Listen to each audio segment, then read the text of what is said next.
Imagine you're looking at an ancient map and you think you see, a few scattered villages. Hmm. Then you get this new data LiDAR, in this case, and bam, those dots suddenly form a single, massive, planned city. Right.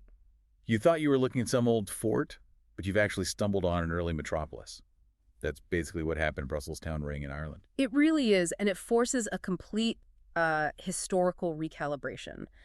This deep dive is so necessary because Brusselstown just fundamentally challenges that old assumption. The one about prehistoric Ireland only having small, scattered settlements. Exactly.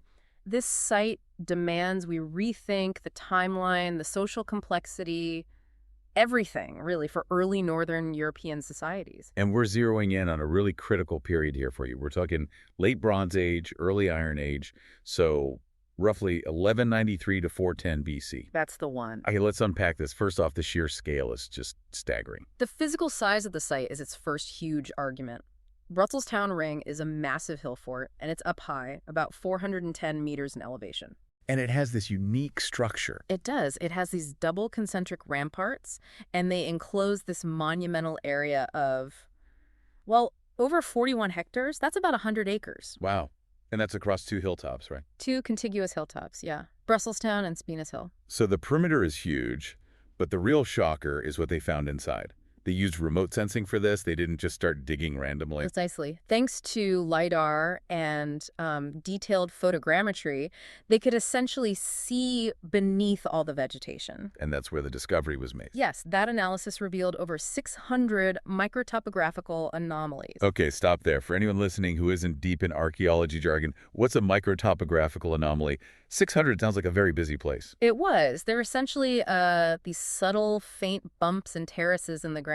You can think of them as ghost outlines. Outlines of what? Of where hundreds of structures once stood. They're interpreted as roundhouse platforms. And how does that compare to other sites? Well, to give you some context, the previously known large cluster in Ireland, Turlough Hill, had maybe 140, 150 houses. So this is 4 times bigger. At least.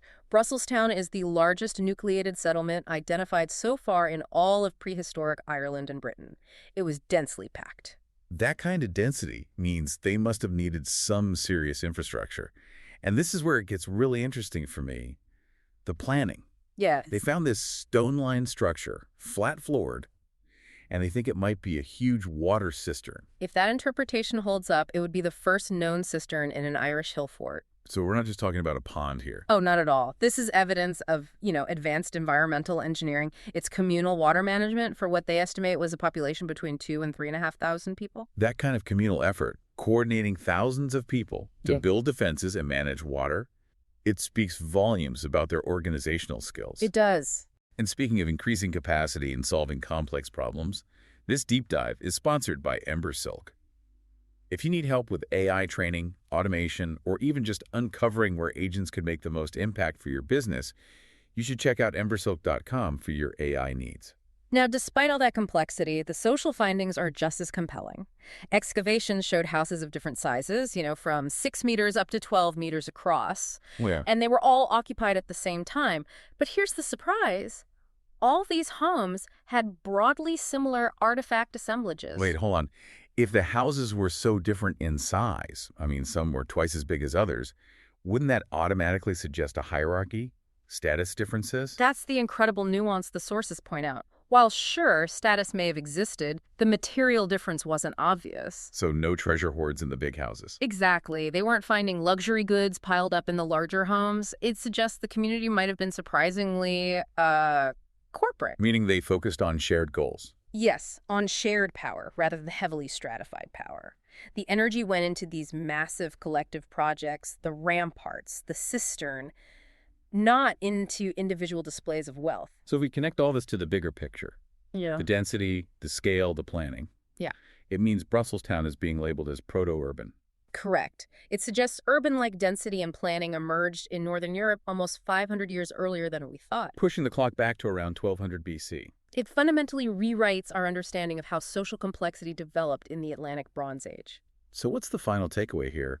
For me, it's this testament to collective investment. You have this incredibly complex planned society, but it was apparently achieved without sharp internal divisions. It really showcases our remarkable, maybe even inherent capacity for large-scale social coordination, for problem solving very early in our history. What Brusselstown really makes you consider is this.